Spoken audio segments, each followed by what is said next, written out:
Once again, a very, very good evening, Your Excellencies, distinguished guests, ladies and gentlemen. You're welcome to the 2023 Health, Safety and Environment Week of the Society of Petroleum Engineers Abuja section.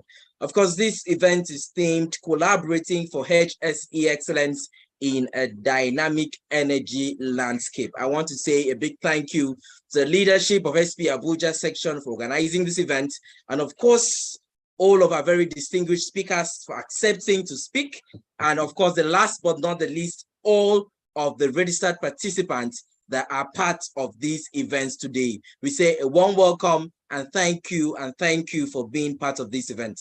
Of course, today is all about HSE. So let me quickly start. Kindly go to the comment section, and drop a chat. What is the most important HSE policy of your organization that you love? Just drop the name of your organization and one HSE policy that has helped the organization to stay safe. I'm going to go to the comment section and read. Kindly go to the chat box. Let's know the name of your organization and one HSE policy or one memo that you love, which has helped the organization to stay safe for the very existence of that organization. I will be reading at the comment section. Let me see what the organization have got to do. Okay, Abel Onu says the 12 golden rules he intended with Total Energies. Amazing, amazing.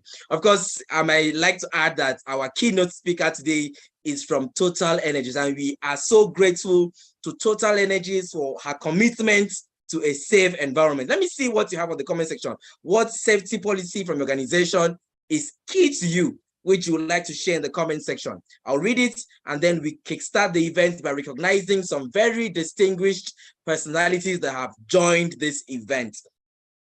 Let me read. Drop on your comment section. Which organization? And of course, which safety policy is dear to you? Okay. I'll be reading it shortly. But before we continue reading, I would love to recognize and welcome distinguished personalities that have joined today's event. Let me start by saying a warm welcome to the section chair of SP Abuja section. We speak of Engineer Victor Anuche. Thank you so much, sir, for being part of this event today. Welcome you, sir. Yeah, thank you, Adkan. Welcome, everyone. We also say a warm welcome to the programs chair of SP Abuja section. Thank you so much, Dr. Ikechiko Kafo, for being part of this event. Welcome, sir. We celebrate you. Yeah, thank you, Akpan. Thank you, everyone, for joining. Awesome. We say a warm welcome to our section director, our 5-star section director. Of course, the 2024 Vice Council Chairman-elect of the Society of Petroleum Engineers Nigerian Council. Welcome, Engineer Amina Janmadami. Welcome, ma'am, and thank you for being part of us today. Thank you very much. I'm glad to be here. Thank you.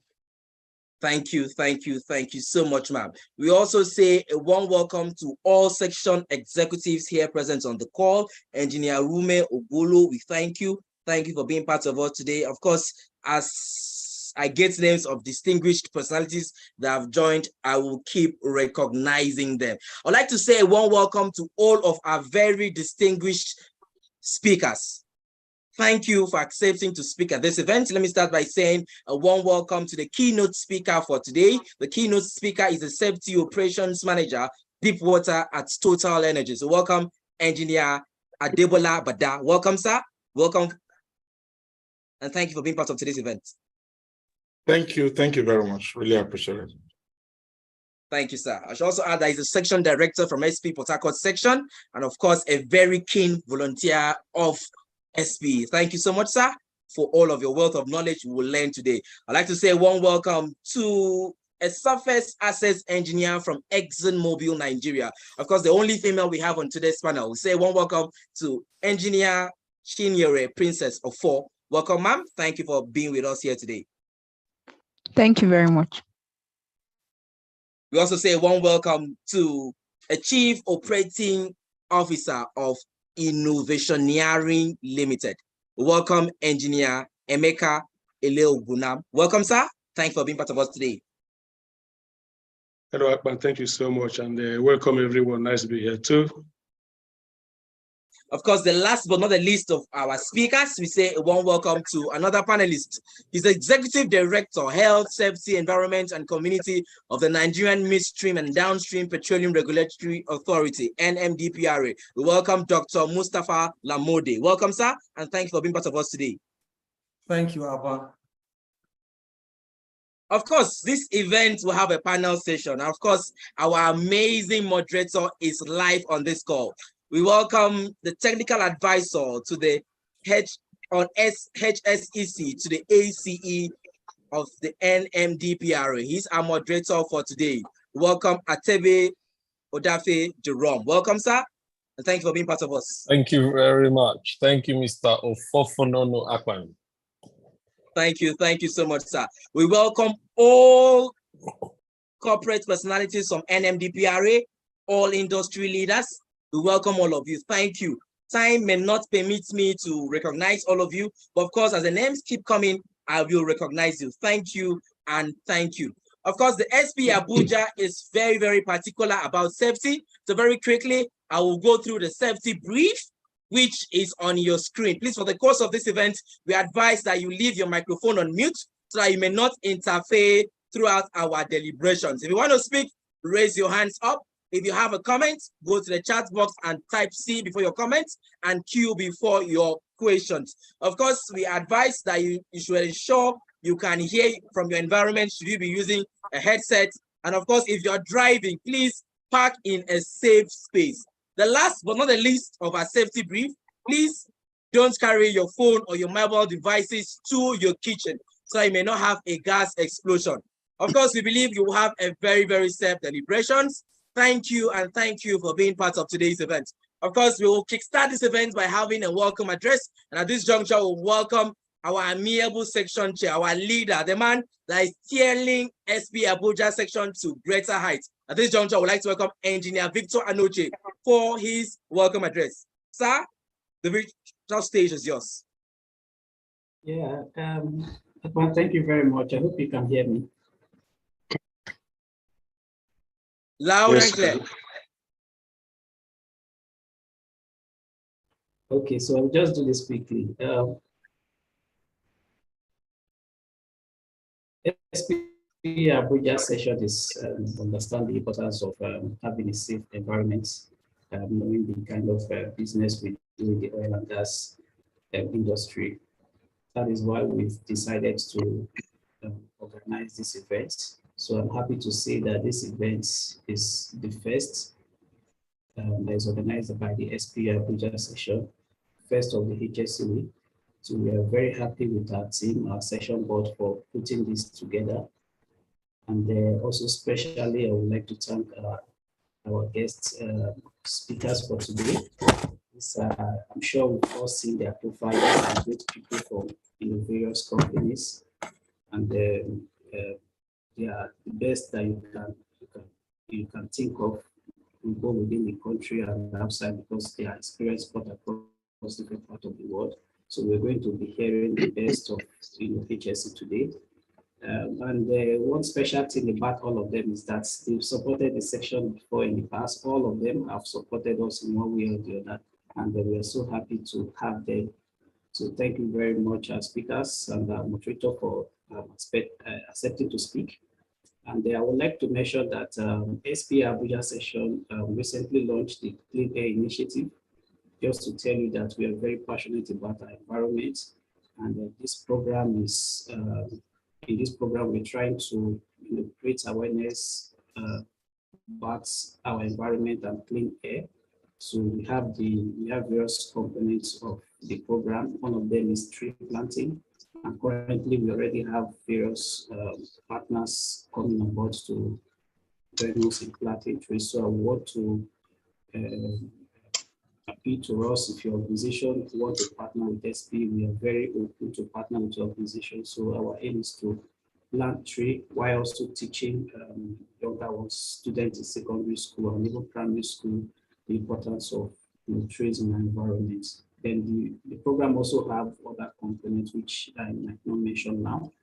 So on behalf of the session board, thank you everyone for coming, and then I believe we are going to have a good time. Thank you, Akman. Thank you, and thank you so much, Section Chair. Thank you so much for that insightful welcome remark. Distinguished guests, ladies and gentlemen, of course, the event is well packed. The 3 days event is well packed, as Section Chair has just mentioned. And of course, we'd like to have you on the last day, which I feel will be very, very interesting as we walk out with the Nigerian Red Cross Society. We'd like to switch gears immediately to welcoming our keynote speaker for today. Of course, our keynote speaker has worked in the energy industry for more than 20 years in drilling, well services, production, subsurface engineering, construction, and HSE systems. He's worked as a HSE advisor in various offshore fields, coordinating HSE process safety, best practices, emergency preparedness, and HSE management systems. He's had a stint of 2 years as HSE instructor and advisor at Bongkot Field, PTTEP, Thailand, where he completed the Bongkot SOAR process plant with no incidences. He's also on another expatriates to the preparatory phases, basic and detailed engineering of Kwambo FPSO project in France, and then the constructions to hook up commissioning execution phases in Singapore and Angola for delivering 2 FPSO, with each producing 120 BBL per day. He has contributed greatly to the Angolan economy. Of course, he returned to Nigeria in September 2018, leading HSE and operations engineering in safety, delivering major engineering construction projects in Nigeria. He is very keen in delivering agile HSE systems and passionate about teamwork culture. He has good managerial skills for continuous improvement, compliance, cost management, and delivering projects with schedule with 0 major incidents. His HSE culture skills are transferable, credited to some technical presentations, both local and international. He is very passionate with volunteerism, where he applies his leadership and team player skills. He's a member of various local and international organizations and volunteered for many non-profit organizations, an avid volunteer and member of the Society of Petroleum Engineers International for more than 20 years. Of course, he's won several awards and is a director in the Port Harcourt section of SP, where he led the section to the most outstanding in 2021. Currently, he is the Spain NICE Conference Chairman, and besides that, he's a member of NSC and COREN, of course, several HSE organizations. He plays golf and loves to swim and hang out with family. He studied petroleum engineering at the University of Port Harcourt, and of course, had his master's degree in the United Kingdom. Distinguished guests, ladies and gentlemen, please, if you have your biros, if you have your pens, bring it up now because you're about to learn from an industry icon, a man I respect and love so much, a thought leader, and of course, the safety operations manager of Deepwater at Total Energies. Please help me welcome Engineer Adebola Bada. So please, the future stage is yours. Thank you very much, Ofufono. I don't know, I have to put on my video, right? Can you see me? Can you see me? Yes, we can see you. Okay, perfect. Okay, so thank you very much for inviting me. The Abuja SP section chairman, the directors, board members, SP Nigeria Council members, BOTs, and other non-members, ladies and gentlemen. So I would say I'm really glad that I'm invited for this. I have to excuse out from, you can imagine, you know, but I tried everything possible to make this. I cannot say no to Abuja because the directors there, they will hold me responsible. So I don't want any problem for myself. So it's a great pleasure. So I'm delivering this keynote address. Basically, I've been given to present something on the IOC's collaboration, but I'll put it in another perspective. I'll put it as an energy, instead of the IOC's, energy companies collaboration for HSE excellence. As you all know, the energy sector is one of the most critical industries that we have in the world because it powers homes, businesses, the entire economy, in fact, making it an essential aspect of our modern life.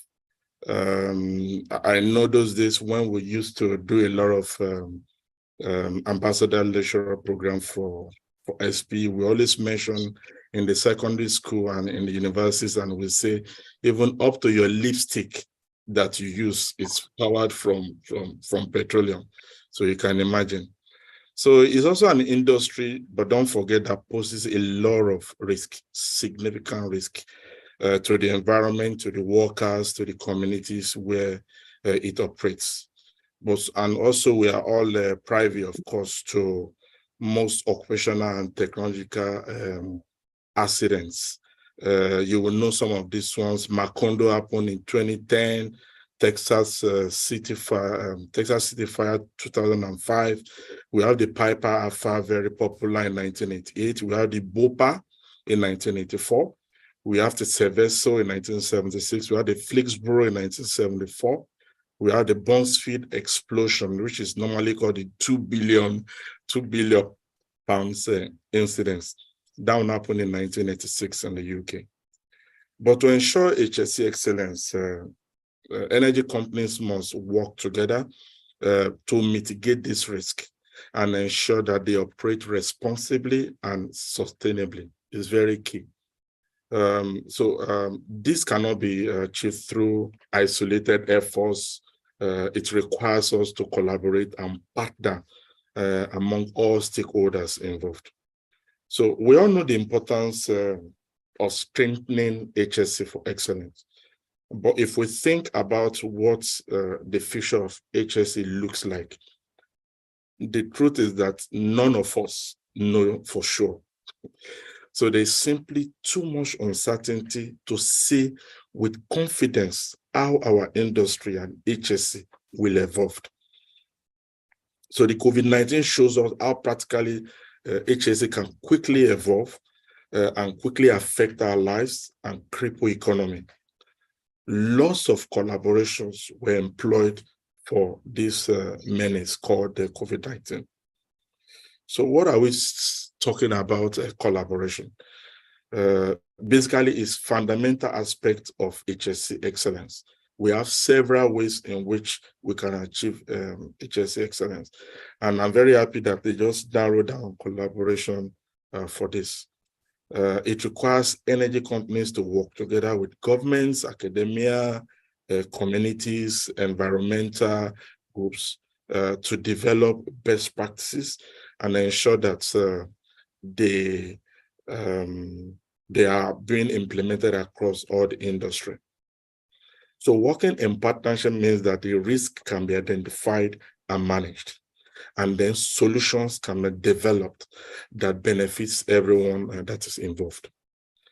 Collaborative actions needs to better outcomes, and by working together, energy companies can have a more significant impact on the HSE performance, which is key. On the other hand, the excellence needs to be measured, because you have to be able to measure what you are doing. So it's not just about excellence, it's just about, can you measure it? So what is excellence in HSE? I mean, it's not really different from what we have in the dictionary, but we have a lot of categories in which you graduate before you become get to the excellence stage. And the excellence stage is not like you've gotten to the end, but the point is that your safety culture, which is your shared belief, your belief, what you do around your own industry, is being shared, is being identified with by the common people working together. So, but we need to explore a little bit the challenges and the solutions to these issues regarding risk in the energy industry. So as we navigate the challenges of the current energy landscape, so energy companies' collaboration for HSE excellence is more important than ever. So companies must demonstrate the commitment to HSE excellence by working together towards common goals, sharing best practices, and being transparent in their operations is very important. But I will also mention 4 issues that needs to be considered. The first one is the legal issue. No company wants to be entangled or to have any issues with legal. Maybe it's fine from the government or anything have to do with communities and so on, because you waste a lot of times. You start having a lot of issues that is counterproductive to achieving your excellence in HSE. Also, second one is image. You want to have the right image so that when you are competing for jobs and so on and so forth, people know, okay, this company, oh, they don't kill people, but this company, no, they kill a lot of people. So those are image. And when we dealt with risk assessment most of the time, image is one thing we categorize, just as we categorize environment, we categorize people and so on, production, we categorize image differently. You don't want to be seeing your company in the newspaper that they're being bad. In fact, you will not get the best to be hired, because no good people want to come to such companies. We also have the moral. The moral part is the duty of care. So you have the duty of care, the obligation to do good to your employees and to the environment, so to speak. So when you start living that aspect, start not respecting the policies of the government and so on and so forth, then you have failed morally as a company. Then the last one is the economies, which is the money. Everybody wants to break even. Every company wants to break even. They want their shareholders to be happy. They want the communities to be happy. And then when you start having issues, you start having a lot of problems. You'll be spending money out of your budget, and then you run into serious problems that may affect the excellence of that company. So we need to look deeply at the interplay of these factors, and also to set clear budgets in driving them in most of the companies. You need dedicated budget for things like this to ensure you don't fall into the trap of the legal, image, moral, and the economics. So it might look difficult achieving excellence if we can't drive these factors. So in building excellence collaboratively, so there are ingredients that is necessary. The first one is that you need the right strategy. So to move in the right direction, so the big picture will give us the value and the purpose. So having one goal is key to excellence. So we need to ask ourselves, what is the purpose? Don't just do it. You need to, what am I achieving from this? What are we trying to achieve in the long run while looking into the future of HSE? The second one is that you want to look at the right systems. You want to have good systems in place, HSE management systems, and so on and so forth. So making the direction a reality. So in ensuring we make it a reality, we are doing everything possible for everyone to get home safely. It's very key. So with good systems and collaborations over the years, we have seen step change improvements in the way that we operate and share. I mean, you can't compare what it used to be in 1988 when they had Papa Alpha to now. So we are still in that excellence, but we need to be extremely careful. So, and yet the IOGP, so if you don't know about IOGP, it's good for you to try to subscribe to them. International Organization of Oil and Gas Producers. All the IOCs are there, and they share best practices towards achieving HSE excellence. So the IOGP members suffered approximately like 25 fatalities in 2019. It's not getting better even till now in 2022, which is the last report.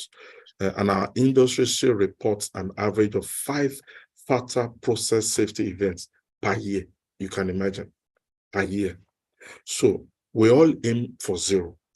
So I see everybody saying 0, want to have 0, but sadly, and I will tell you very frankly, people are still getting hurt.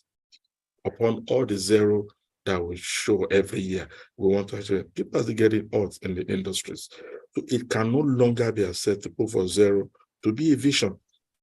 It could be a mission, but not a vision anymore. It must become an expectation. So I truly believe we can and must eliminate fatalities and serious process safety events from our industry. But don't let us also forget, from the advent of COVID, we've had mental health and well-being also becoming #1 threat to companies enjoying benefits of a thriving workforce.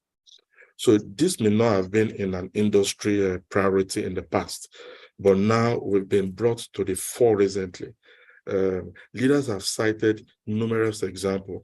The employees are burnt out, there's relentless organizational change, and a lot of culture to be constantly switched on are just some of these problems. We have a lot of Gen Zs now also that are showing up in the industry. You have to try to now start understanding exactly the behavioral pattern and so on and so forth. So the number of collaborations needed to be combating these issues are numerous. So the energy industry needs to be open-minded first, and also to employ systems in a very collaborative way. So pushing for the right systems, we need clear human performances to be digital, and also prioritize for excellence, and of course, policies is very key. You will know about the Nigerian OSH policy that was pushed out in 2020. I wrote a paper about that on our SP website. So if you want to delve more into that, you can get a paper, the technical paper from SP. So we need to put for the right system. We need human performances, of course, but no budget cuts should be allowed in going forward for HSE in our industry. We need to think strategically, and here I've highlighted about 2 or 3 ways in which we can achieve this. The first one is the reflective feedback. So it's a reflective feedback we say making us to ensure the systems resonates with a wider community. So it cannot just be us doing it on our own. We need to share. So the half of the 20th century, we know the global population was like from 2 million. Now it's about 8 billion, thereabouts. So, and the consequences of the natural world of this growth cannot be underestimated at all. So the amount of carbon in the atmosphere has increased by almost another half. Half of the world's rainforest have disappeared. So, and half of the world's coral reef also have destroyed. So we have to become highly sustainable in the present context of work. And many companies are already on the move. But this is an area that we need collaboration the most. We are systematically making a difference with collaboration by improving the ecosystems and improving lives, of course. Let's look at the benefits of increased collaboration.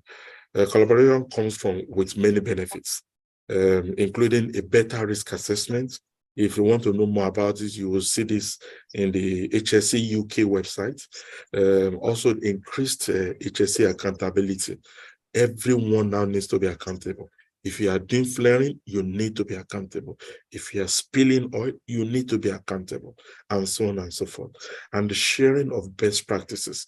I've mentioned the IOGP website where you can see a lot of best practices, and then you can always share this, collaborate with other companies. So you don't reinvent the wheel. There are things, you don't need to reinvent the wheel. Things are already out there. So lash on them and then move on from there. It enables companies actually to address the challenges that arise in the industry by bringing together diverse perspectives and experiences. So one of the best practices in the industry today, helping to achieve excellence, is the life-saving rules. So, and I'm happy in the beginning, I saw someone putting it in the chat. So originally, the life-saving rules come from the IOGP. Now, because all the members of IOGP now have to tailor it into their own best practices. So you don't have to follow exactly what is in the, it's just 9 rules that we have for, like, in total, we have like 12 rules in different companies. So you have to tailor it to your culture, in fact. So it mitigates those hazards that could lead to fatalities in the industry. Another area you need to focus on effective communication, because it's necessary for collaboration to succeed. So it is crucial to make information, first of all, to be accessible, and secondly, to be very transparent to all stakeholders. So collaboration entails open sharing of ideas and knowledge to ensure that the best decisions are made. The next one I will look at is innovation. It's another very critical aspect of collaboration for HSE excellence in the energy industry. So collaboration encourages innovation by creating opportunities for new technologies and practices that enhances HSE performance while minimizing costs. That is very important. So collaborating with technology providers, research institutions, academic institutions will facilitate meaningful innovation. The use of data analytics, automation, and other technologies can improve safety while increasing operational efficiencies. Therefore, many data analytics and developers are being utilized in the energy industry to develop agile systems that can reduce the man hours we spend on routine activities. So today, for example, onboarding is this bringing you on board. When you are going to a field, you have to do like an onboarding to introduce you to all the risk of the facilities. Now you don't need to get to the field before you do onboarding. You can do it from anywhere in the world using your phone or your computer, whichever, before you get to site. So you already know the risk and you have been assessed to be sure that you can be safe when you come around. I will try and, because I don't know, maybe taking too much of your time, I would like to conclude that the HSE excellence is a collective responsibility for all stakeholders in the energy sector. So energy companies must work together through collaboration, innovation, and partnership to ensure a sustainable future for all. So by so doing, we can create a safer, healthier, and more sustainable energy industry and contribute to a better world. It is very key for us to have a better life for ourselves.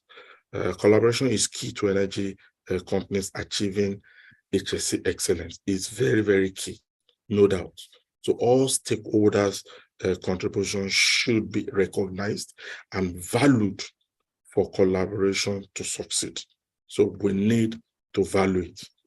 So the commitment of all parties involved in a shared vision, open communication, and a commitment to innovation could bring about a safer and more sustainable energy landscape. So in the discussion today, I will expect the panelists to do justice to the ingredients of collaboration that would help facilitate HSE excellence in the parts of a strategy, systems, and of course, the feedback is very important, because to develop your systems, your strategy, you also need feedback. So we all know the importance of HSE, and that, like everything else in our industry, it is evolving.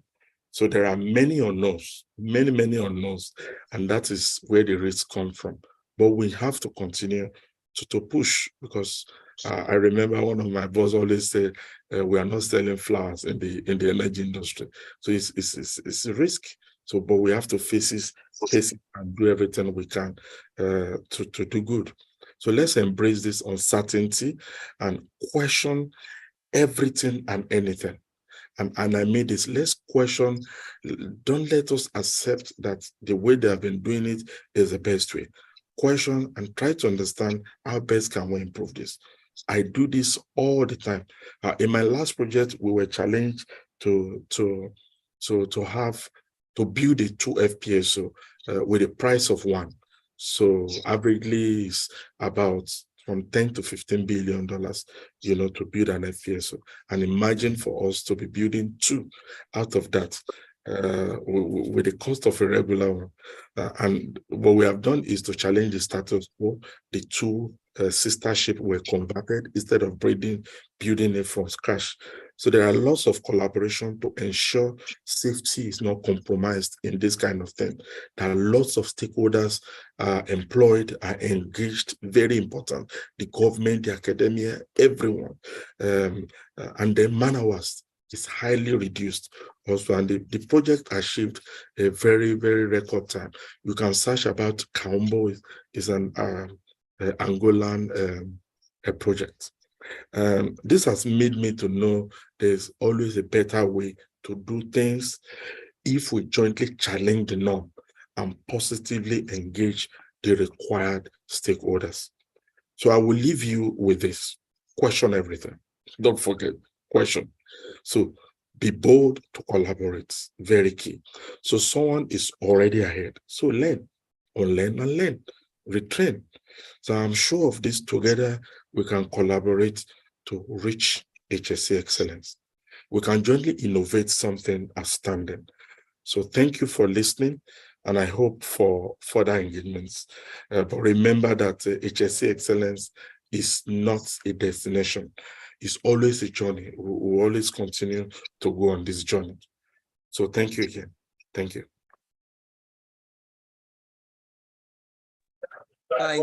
Thank you so much, Engineer Adebola Banda. Please, can we give him some virtual applause? I'm supposed to see some comments in the chat box, picking up and reiterating some points he has made today. Thank you so much, sir, for that brief and yet very, very powerful keynote address.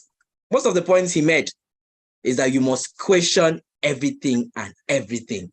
You must question everything and everything. He's also made us to understand that this mission of HSE excellence is no longer a vision or mission, but now an expectation that we must get this right. He's also made us understand that from reports, we've had 5 fatal process safety incidents per year. However, we believe that we can reduce it to none.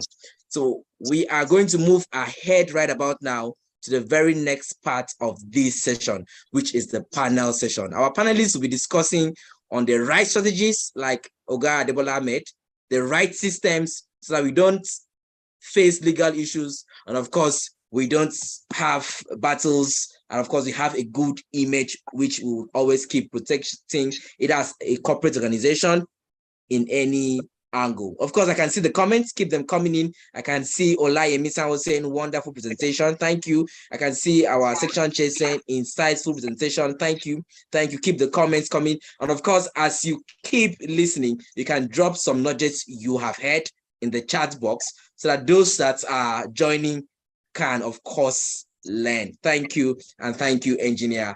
But once again, please, can we give him some virtual applause? Thank you so much, sir. Of course, we are moving next to the very next panel session. And of course, you can see our moderator, who I believe is most ready to take over this session.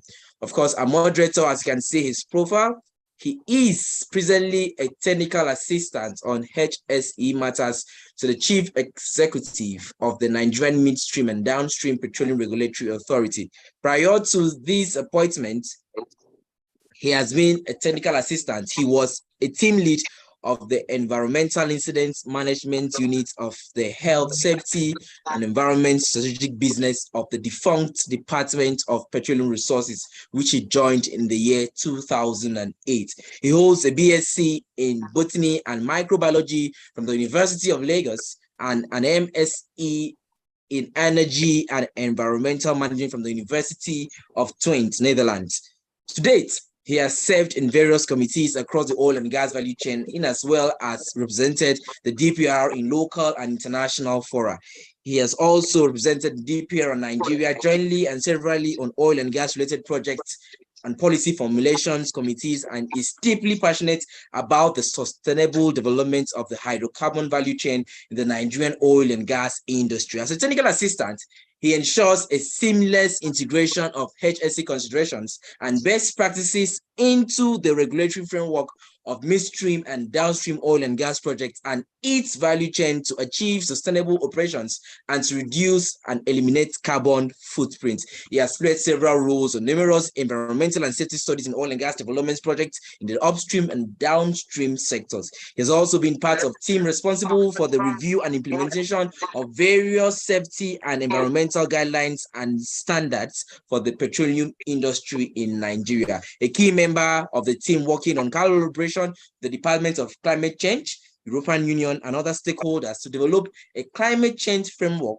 roadmap on climate change actions in the oil and gas industry to meet Nigeria's NDC aspirations. He's a member of the Society of Petroleum Engineers and the Nigerian Environmental Society, NES. Of course, he is married with children. Your Excellencies, distinguished guests, ladies and gentlemen, to handle the moderation for the next 45 minutes. Of course, after that, you handle the question and answers. Is a technical advisor on HSEC to the ACE, Nigerian Midstream and Downstream Petroleum Regulatory Authority, NMDPR. Please help me welcome Adebe Odafe Jerome as he steers this discussion. Sir, the stage is yours.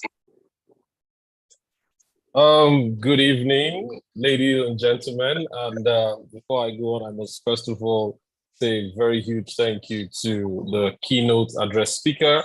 You have really done justice to the topic on hand. Clearly, it shows you have the experience, and your experience has come to the fore. If I took anything from the keynote that was delivered, it's the fact that in the dynamic energy sector where we operate in today, there are uncertainties with HSE. We cannot exactly predict where we're headed, but we must learn to adapt and question everything that we have known hitherto to be able to more or less adapt to where we are headed. Thank you very much for that insightful presentation and keynote address. So, as it is this evening, I've already mentioned, we have three people in our panel, three excellent, wonderful, I would say, highly experienced panelists who will be speaking to us as well on the subject matter, but from different perspectives. Why do I say different perspectives? One of them is happens to be my boss as well, technically, yes, because Dr. Mustafa Lamode, who is also the executive director of HSEC in the NMDPRA where I work, I could possibly say he's my boss. Then when I was looking at the program, I saw Engineer Emeka Iliobunam, and I was laughing because he happens to be somebody that I have also learned under the CEO of Innovationeering Limited. Funny. So when I saw it, I was like, oh, wow, interesting. The only person I've not, our paths have probably not crossed personally will be Engineer Chinyere, Princess of War. And well, this is the first time, and I guess subsequently our paths will cross, maybe in Spain later in the year or other platforms as organized by the SP. This is 521. My job is simple. I'm going to introduce the panelists, and I'm going to make sure that they try and keep to time. 15 minutes each has been allotted for each panelist to do justice to this topic from different perspectives. One, as a government person who currently works in the public sector, as it were, that's Dr. Mustafa Lamode. Then Engineer Chinyere Ofor will also speak coming from the perspective of an IOC or an operator, like we like to call them. Then Engineer Emeka will also speak from the point of view of either, we like to call them a service company operator or, a third party, as it were. So with these three views put on the table, it will give us a very wide perspective of how we can collaborate for HSE excellence in our very own dynamic energy landscape. Once again, you're welcome to this panel session. My name is Adafe Atebe, and I would like to welcome the first speaker for the evening, Dr. Mustafa Lamode, the Executive Director, Health, Safety, Environment, and Community of the NMDPRA. So the NMDPRA, in the NMDPRA, he has the mandate to regulate HSEC, as it were, ensure efficient and effective midstream and downstream petroleum activities, either across the value chain, be it midstream or downstream, and make sure it's done in an environmentally acceptable and sustainable manner. It will please you to note that Dr. Mustafa Lamode is a seasoned expert in the oil and gas sector and the wider energy sector with experiences that span over 2 decades. So he's not just your typical executive director in the public service. No, he comes with a load of experience in the energy sector, oil and gas specifically. He started his career with Geoservices International as a drilling data engineer in the United Kingdom, North Sea. Later, he joined Shell as a petroleum engineer, where he was involved in exploration, drilling, development, production management operations for Shell deepwater projects across the world through design, execution, management, technical, commercial, operational delivery, research, and deployment of optimal solutions to critical business development for over a decade. Dr. Mustafa Lamode is very ready. He's prepared to deliver his presentation. So I will yield the floor to him for the next 15 minutes, and I will please indulge and plead, sir, that we try and keep to time so the other panelists can also make good use of their time, so that the audience can, get as much information as they can garner from this engagement, because we want to manage their concentration span. We know it's getting to evening and some people are a bit tired. So I'll yield now to Dr. Mustafa Lamode for the next 15 minutes. Dr. Mustafa Lamode, you're welcome, sir. Yeah, thank you, Odafe. Can you hear me? Yes. Yes, we can. So thank you, Odafe. First of all, I would like to thank the section executive of the SP Abuja section, for organizing this virtual, it's also collaboration actually meeting, marking their own HSE week. Just to let you know, we also mark our own HSE week in the authority. We did that last year, and I think we're making preparation for the 2023 authority HSE week. I also like to thank the keynote speaker, Engineer Bada, I think you've done a very excellent job on dissecting, the key issues, in the industry, and I think I've taken a lot from your presentation. But I think one that really resonates with me is the saying that excellence in safety is not a destination, it's a journey. So with every day, we keep learning, with collaborations, with innovation, we try to improve on our efficiency, but basically on how we do things, and making sure that there's no harm to anyone, there's no injury to personnel, and there's no any harmful exposure to our environment. I think the key word there is sustainability. Whatever we are doing, sustainability is very key. So I'll be talking about government regulation for HSE collaboration in the energy sector. And that will be coming from the regulators' point of view. So first of all, I'd like to talk about the key regulatory instruments we use in order to regulate the industry. First of all, I think the baseline for us is the law. In this case, is the Petroleum Industry Act, which was signed into law, I think precisely 16th of August 2021. It took a while to get there, but that gives us the framework, for the industry, to operate. But as a regulator, we need to go further down, in order to give further clarity to the specific operations and activities, that are enshrined as provisions in the Act by bringing up regulations. And I'm happy we're talking about collaborations today. To bring up the regulation, even the Act has mandated us to collaborate with critical stakeholders. I'll talk about that later on. Then from the regulations, we also go down, in order to further give clarity to specific operational activities, break down step by step for industry player to be able to comply, with the regulations. We normally draft guidelines, and from our guidelines, we also drive directives, which are issued on behalf of the authority chief executive. This comes up from time to time in order to manage, the dynamics in the operations of the industry.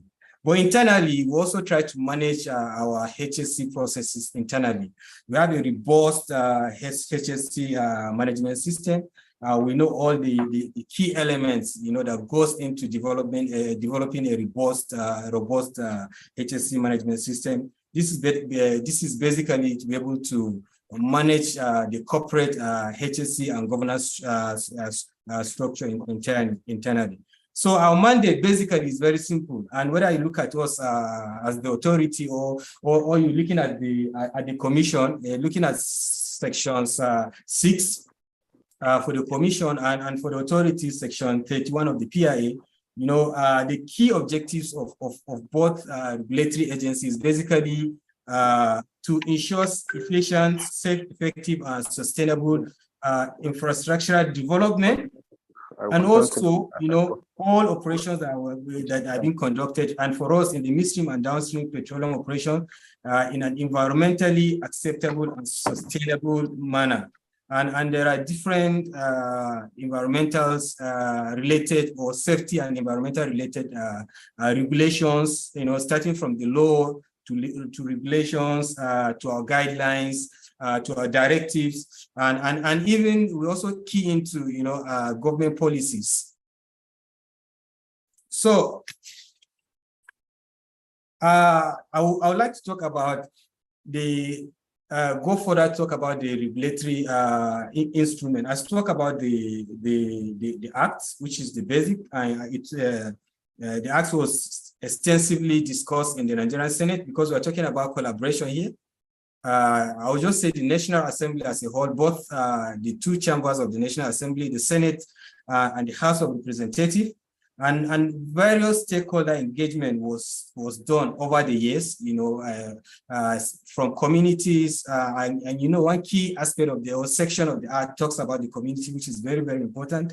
Then, because like one of the key critical stakeholders, the operators, the Nigerians, it ranges from all segments of the society, even involving international organizations like OPEC, the World Bank, and other, energy-related organizations. And I'm very sure SPE was also involved in the engagement that led to the drafting and subsequently passing of the PIA as an act. Then the regulations, as we say, in the PIA, specifically section 216, ensures that there must be a collaboration between the industry regulators and the stakeholders in the issuance or modification of the regulations. So what we've done internally, so far we've drafted over 20 regulations, ranging over the broad spectrum of the activities that are within the midstream and downstream petroleum organization, including those that are related to safety, health, and environment. And I think out of that, about 18 or so have already been gazetted. Then the remaining ones are within the process of finalizing the regulations. And in doing so, we've really engaged and collaborated with industry players and general stakeholders. We had extensive discussions and collaboration to be able to come up with these regulations. It took over, in some cases, 2-3 days. And in some cases, we published these regulations on our website, giving 21 days for industry players and stakeholders, to look at it, and bring in their comments, their inputs, and after that, we organize like a face-to-face sort of sitting with them, where their inputs are further, deliberated and incorporated into the regulation. So you see, the process of even drafting the various regulatory instruments, which is basically the law, the regulations itself, the guidelines, the directives, have to undergo, serious, collaborations. So this is very, very key for us. So I would like to also, just narrow down on what we're doing, within the authority as a whole, and also as a directorate that has to do with collaboration in order to make sure that our key mandate or our key objective, of ensuring safe and efficient, operations and infrastructure development of this subsector of the oil industry, is done in an environmentally sustainable manner. For us, I think the challenge with the midstream and particularly the downstream sector is basically the awareness, the lack of awareness, more or less, and if you look at it and the number of incidents or accidents within this subsector relative to, because I've been in the upstream sector and I know how safety, the issue of HSE is taken there very, very seriously, and with all the hazards that are associated with, drilling, production, you see that, relatively, the upstream is doing much, much better than what I'm seeing in the midstream and downstream, and particularly the downstream. So it's a challenge for us here, and what we say to ourselves is, look, what's our key mandate, as a directorate. So it actually dovetails into what I've said about the mandate of the authority. Basically, we are here to regulate midstream and downstream operations, including technical and operational, and also promote healthy, safe, efficient, effective conduct of all the operations.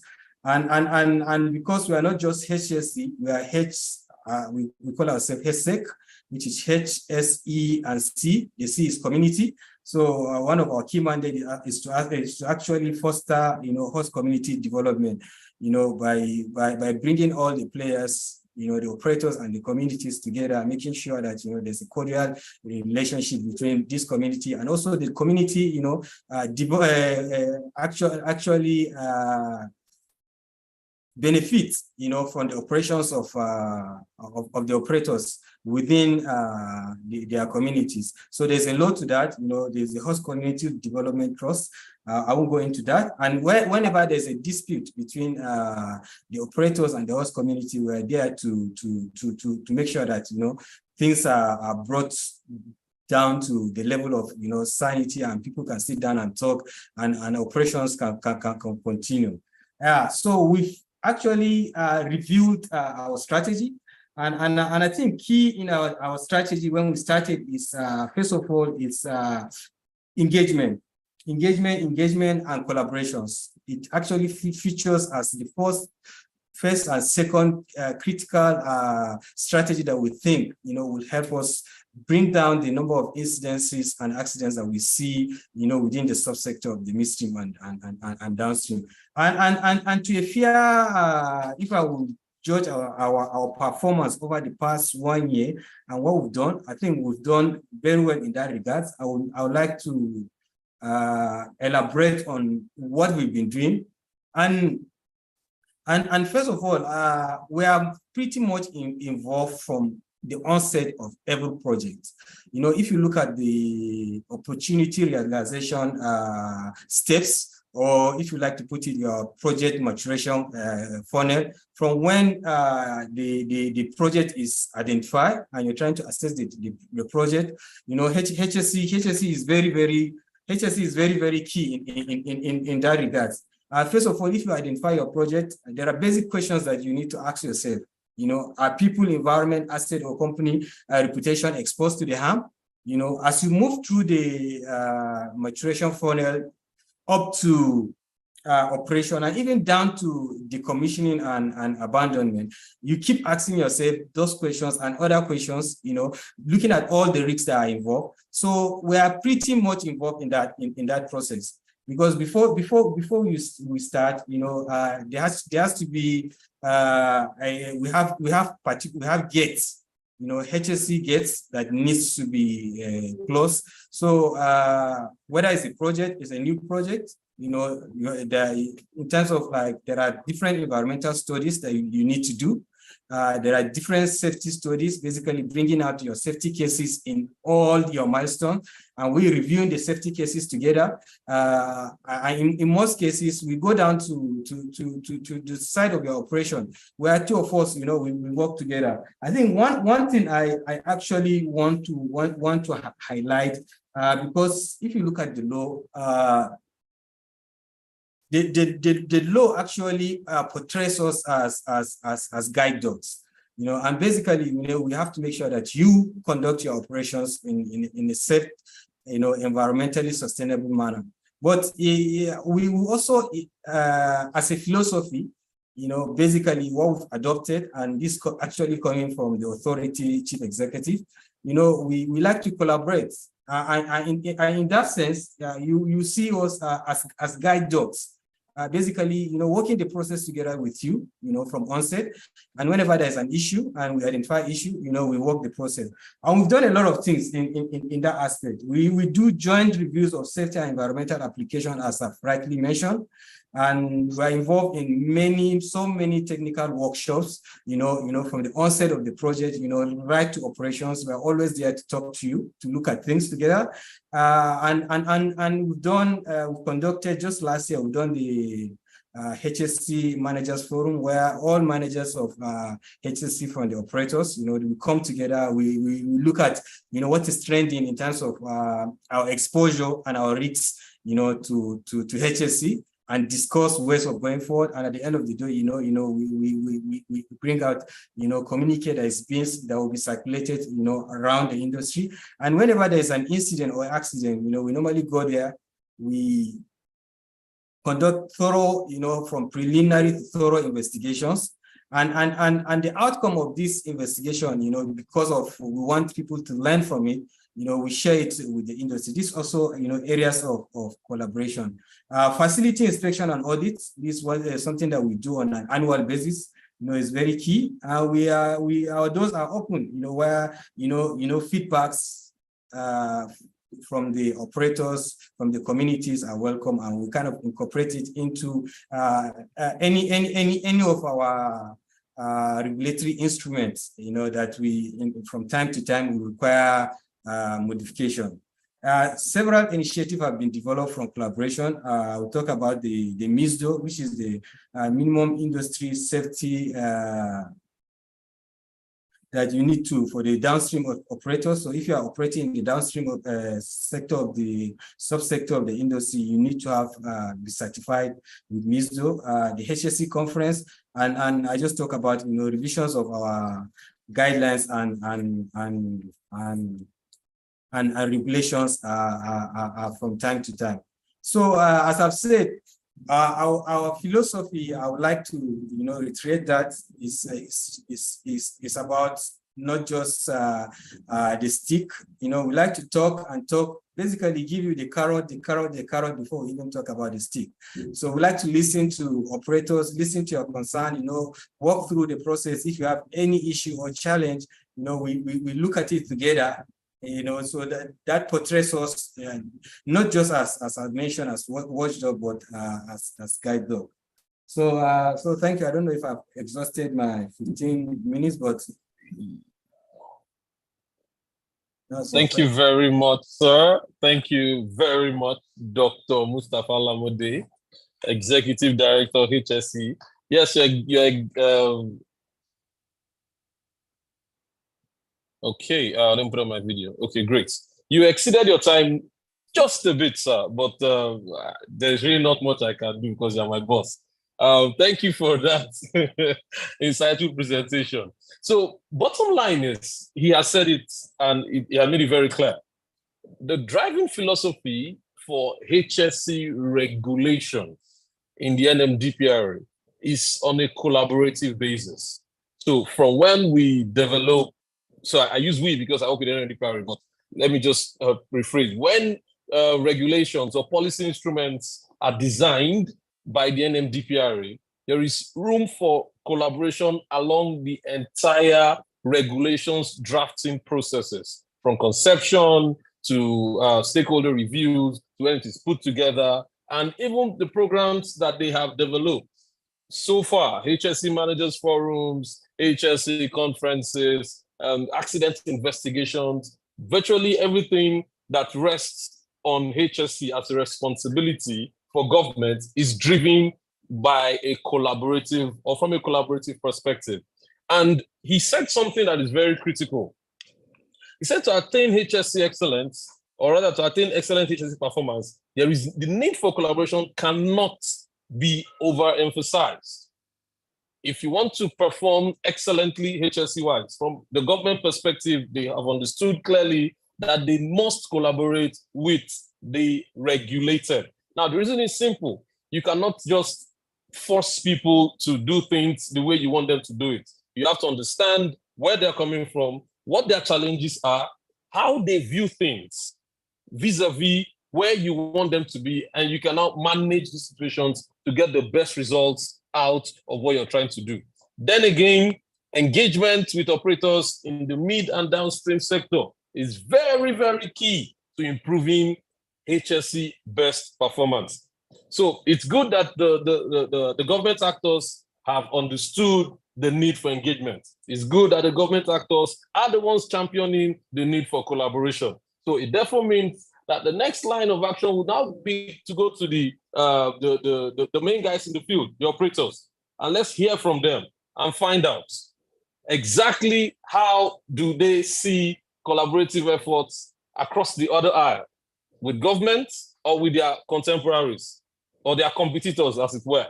So with that at the back of my mind, I would like to also mention that if you have any questions, you can please just note them down and put them on the chat room. We're going to have questions and answer sessions at the end. of this panel discussion. So please, any questions that you may have, I can assure you that our speakers and our panelists will do justice to them. So if you have any questions, note them down. You can drop them in the chat room. We'll take them later. The next speaker, if we could please get her profile up, yes, very good, is Engineer Chinyere Princess Ofor, the only lady that is represented on this panel. That's a very good one. Hopefully next time we'll get, we'll even it out, 2-2. The profile, I will just quickly go through it. Chinyere Princess Ofor is a surface asset engineer with ExxonMobil with over 6 years industry experience spanning petroleum engineering, project management, business development, and contracts and procurement. She continues to make outstanding contributions within and beyond the industry, leading high-level discussions on energy sustainability, mentoring young professionals and students, providing academic scholarships, promoting STEM education, championing diversity and inclusion initiatives, and organizing various professional development programs. She is a recipient of the highly coveted SPE Giovanni Pacaloni Young Professionals Service Award. She holds a master's degree in petroleum engineering and project development from the Institute of Petroleum Studies, IPS Nigeria, and a bachelor's degree in petroleum engineering from Covenant University, Nigeria. Gentlemen and ladies, please join me as we make welcome to Engineer Chinyere Ofor, who will take the stage for the next 15 minutes. I would expect that at exactly 6 o'clock, she'll be rounding up, which gives her just about 15 minutes. The stage is yours, Engineer Chinyere Princess Ofor. Thank you. Thank you. Thank you very much, Mr. Monday. And yeah, I think I've come across you before because you have been a part of our session in SP Lagos. So I want to say that I'm glad to be here. I would stand on all the existing protocols, and I'm thankful to SP Abuja section and its executives for inviting me to speak. I think that the other speakers before me, Engineer Bada and Dr. Mustafa, have done a very good job. So my work is easy this evening. I want to start by saying that the things I will be sharing will basically be my experience. By no means am I representing my company during this discussion.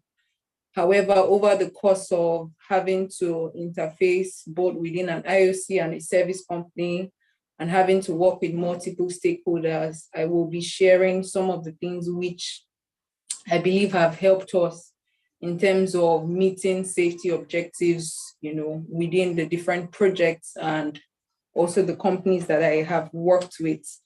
And I think that as I talk, I would also be even re-emphasizing some of the things that previous speakers have said. So I want to take our minds back to the Piper Alpha incident, which happened sometime in 1988, July. And it was an incident which claimed almost about 167 people out of almost 200 and something people that were on board. And basically, what do I want to pick from that in order to provide a basis for highlighting the need for collaboration? So a team had worked on, they were meant to do repairs on one of the condensate pumps on that particular facility, and a team had worked on it, had not finished the work, and they ended up having to,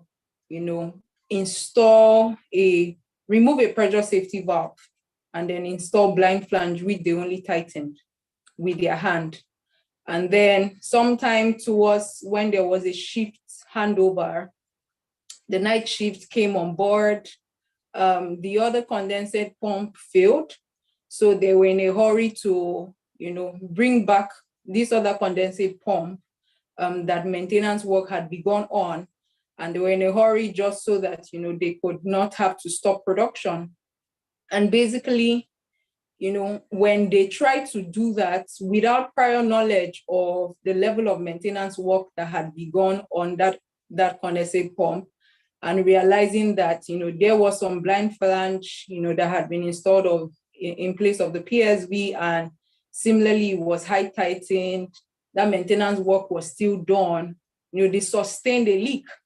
And, quickly, the event spiraled, it escalated, Unfortunately, you also had a situation where, that particular platform where this incident took place, you also had two other platforms, Claymore and Tatan, that were also feeding it. And in the process, with the escalation going on, those platforms were still supplying hydrocarbons. So you can imagine that you had an ignition take place, you had fire, but instead of cutting the source of that feed, you still had other platforms, and it did take them some time before they were able to respond. In the course of doing interviews and investigations, when they asked, the persons that were on board the other platforms, why didn't you cut production? Somehow they had assumed, that whatever issues were taking place on that particular platform will be quickly handled. And they didn't cut production up until, it was quite a very large fire. And, in the course of investigation, we got to find out that there were so many things that broke down. And the first one would pick is the permit to work system. So there are HSE tools and processes that various companies use, both IOCs, both service companies. There are various tools and processes which they use. And one of them, that is very common is the permit to work system, which gives you a process on which a work is to be done, and also ensures that you're able to identify the hazards and you're able to put in place processes to ensure that you can mitigate or prevent or manage those hazards. And then also helps you understand who is responsible for what and how you manage the work, how you also communicate that work, so that whoever is going to be working in similar area or is going to progress such jobs is able to ensure that there are no blind spots and they're able to act. So just building on the incident that happened from Piper Alpha, just a breakdown of communication where the night shift couldn't get information from the morning crew and they were not aware they had that blind spot. That led to a series of negative events that was an adverse effect both to the people there, with the amount of people that were lost, the lives that were lost, and then also similarly to the environment, to the reputation of the company, and also the assets. I mean, they literally lost that asset. And you would understand that all the investment that take place are quite capital intensive. So what does this mean? What does this mean? What are some of the IOCs doing right now? How are they, succeeding? How are they reducing their blind spots? How are they ensuring that they improve HSE excellence? Now, there are some key things I would like to put out here is clear priorities. Clear priorities. So from Dr. Mustafa's speech, we have understood what the authority is currently doing and the strategies they are taking, the regulatives, the directives, and everything in how they are prioritizing safety. And so that's very important because, for example, within the company I work for, you would hear a mantra like, all incidents or all accidents are preventable. And that's very clear. It's also said that no work is successful except it is done safely. So with those priorities, that cascades down to every stakeholder, both those who are actually executing the work, those who are responsible for supervising the work, and whoever is providing an input to that task, understanding that, this work can only be done successfully if it's done safely. So that is a priority. And you sometimes understand that many times people are involved in a dilemma where they have to choose between safety and production. And in that case, when you have a very well-established priority on safety, then it's a no-brainer that you cannot prioritize production at the expense of safety. And one other mantra you would typically hear is that, no barrel of oil is worth the blood of anybody. However, many of the advancements that we have made today in terms of safety have been written by the lives of people, because people's lives have gone for us to be able to step back and understand what are the changes we can make, what are the improvements we can make in terms of safety. So very clear priorities that are not only communicated across all lines of the stakeholders, whether it's from government, in terms of ensuring that the companies understand what is the priority of the nation and how they are meant to act and what are the regulations by which they must stay accountable. Similarly, within the companies, clear priorities communicated to everybody on board. And that now feeds into the type of culture in which, companies have to move from just putting out rules and tools. They have to put some culture where people take ownership of those systems, of those objectives to deliver, the desired goals. So clear priority is very important, where no job is successful except it's done safely. And so safety has to be prioritized in the midst of every other objective that is being prioritized. Similarly, I would like to speak to people empowerment. So I see that, we have made progress. We have made progress as an industry, because right now you would see that, everyone is empowered to act as a safety leader, where, it is not just, for example, the offshore installation manager on a platform, or a manager in a particular role, or a supervisor, or someone who is an employee can act. Even a vendor, even a third-party contractor, even the host community, can act. So everyone understanding and being empowered to play their role as a safety leader, and understanding the tools that are at their disposal to be able to exercise that leadership is very important. And how can you really empower people? It's through trainings.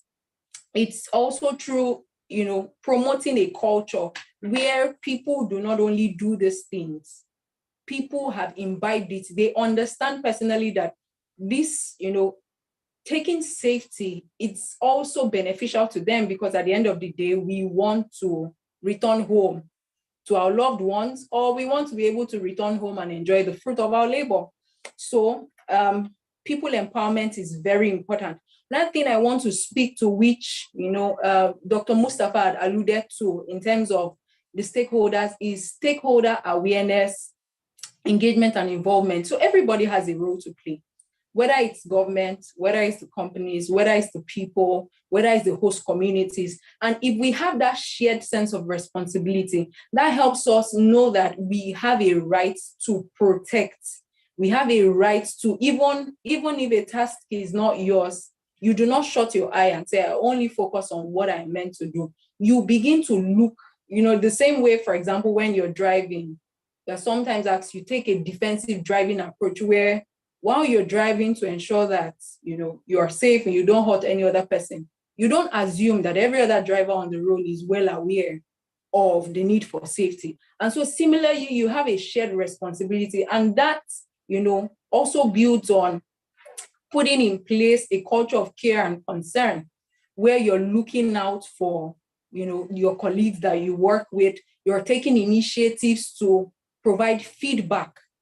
I also want to mention that human performance, when it comes to people, stakeholders, and also people empowerment, is also very important. So beyond just, many times when we talk about getting feedback, the reasons why certain things that happen, especially closer to where work is being performed, it doesn't get into the line of sight of management, where they can actually, empower people and provide the necessary support for, changes to be made, is simply because people think that they will be blamed, rather than, that their opinions and their feedback would be used to make things better. So moving, in terms of human performance, from a blame culture to rather a culture of shared responsibility, shared accountability, shared ownership, and really a drive to make things better. Because at the end of the day, it's a win for us all. Will play a role. And as I attempt to round up, because I see my time is almost done, I also want to say that data. So we have collected a lot of information, as an industry, as companies. There's a lot of data, so many learnings, and it's very important that this learning is shared across board. This learning is cascaded to all the stakeholders. There's a lot of trainings that need to be done. There's a lot of engagement, even in terms of the host communities. when they understand, for example, how important it is, for pipelines to be secure, and just the sheer amount of environmental damage, and both damage to, both, their lifestyle and their means of earnings, then you'll know that there will be less chances of maybe pipeline vandalism and all even associated oil spills that we have that could be because of, persons going to attack these infrastructures. So it's very important for us to share the data that we have, come together, let there be cross-functional collaboration. Many times you see across even within departments within a company, some information is available to one, may not be available to others. If everybody has line of sight on the information and the data-driven insights that will help their job be better, then there would be more increased HSE excellence. And rounding up, I want to say that there's innovation. We need to embrace innovation both in technology, innovation when it comes from design. So from a design perspective, so many things, we see how there is a progression in terms of design when it comes to facilities, right? So many things that we didn't know before. We have detectors, and there is constant improvement of design when it comes to instrumentation and controls, so that we can quickly detect, if we do have a failure, we can quickly be able to detect and respond and recover. Similarly, we can be able to measure performance. And then when you can measure, when you can monitor, then you can make the right changes. So in closing, I would say that there is a lot of opportunities for us to collaborate, improve HSE excellence. We should ensure there are clear priorities. We empower people. We move from the blame culture to a shared ownership culture. And similarly, we keep engaging our stakeholders, and we keep promoting innovation in design and technology. Thank you very much. Over to you, moderator. Thank you very, very much. First of all, I must commend you for your very, very good use of timing. You used exactly 15 minutes as allocated to you. I must commend you for that. Thank you very much. I noted a few things from what you said. Clear priorities is very important. Now, the good thing is I saw you in your coverall, so probably you're still you're still at work in your facility. So, and you work for an IOC, so beautiful, good enough. Safety, HSC performance is one of the core rudiments and belief of the organization you represent. You said safety cannot or should not be trifled with. So when you have clear and set priorities, then of course, one of which will be HSC best performance, then you will do everything within the company's, within the company's power to ensure that safety is paramount. Then again, experience, like people would say, is the best teacher. But I believe that experience is not actually the best teacher. The best teacher is other people's experience, because you don't want to experience a negative incident in your workplace or at home or, whatever sphere of life to learn from it. Things have been put out there. That's why collaboration is very important. People come, together and they say things that affect their businesses, ways in which they can improve their HSE performance, etc., etc. That's the best time to learn, because if you become a statistic, there's a likelihood that you might not learn from that incident. Yeah. Then, of course, shared responsibility. It cannot be overemphasized. From the first speaker to Dr. Lamode and you yourself now, you have said it all. Everybody needs to know that they have a responsibility. And for you to actually carry out or meet that obligation, there has to be collaboration between workers, operators, government, everyone in the value chain. There has to be that shared responsibility and innovation. Innovate, innovate, innovate. It's a dynamic energy sector. Things will change. We need to interrogate it. Like the first speaker said, our keynote address. We need to interrogate things. What used to work last year might not work again this year. How do we improve on these things? If we used to have 98% performance, we can always work towards 100%. So there's always room for improvement, and that gives us room to innovate. So thank you very much for that delivery. It's very, very educative. and informative. And thank you also for your judicious use of time. Now to our final speaker, I mean, the last but not the least, our final speaker, Engineer Emeka Ile-Ogbuna. He's my big brother. I mean, we've had engagements not once, not twice, you know. I have learned under him. So this is another opportunity to listen to him speak to us. So I'll just go through his profile quickly. He's an oil and gas project development, commissioning, operations. He's the Chief Operating Officer of Innovationeering Limited. There are several achievements that he has here. I will just run through some of them before I yield the floor to him. He's a strategic planner and management. He has capacity in asset integrity, process safety, and loss prevention, which is very critical to ensuring safety and HSE best practice. He also has skill sets in enterprise risk management, development and implementation, occupational health and safety advisory, oil and gas, power, investment, transaction advisory and consultancy, alumnus of the Shell Academy, Balanced Scorecard Institute, Center of Management Development. He's a certified and accredited management consultant and corporate trainer, conference seminar facilitator, and a resource person. I can assure you he's a very, very excellent resource person. He has a BSc, or a BNG, MNG, Petroleum and Gas Engineering from University of Port Harcourt, an MSc, Process Safety and Loss Prevention, University of Sheffield, United Kingdom, MSc, Asset Integrity Management from Ogodo University, Aberdeen, United Kingdom.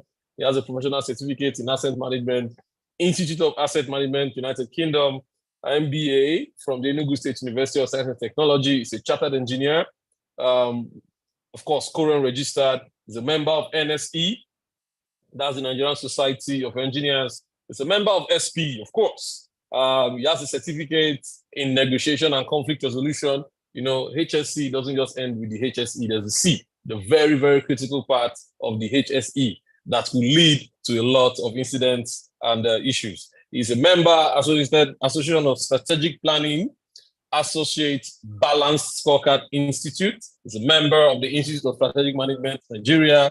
He's a certified member, Institute of Risk Management, certified member and fellow, Institute of Crisis Resolution and Peace Building, and he's a fellow, Institute of Safety Professionals of Nigeria, ISPON.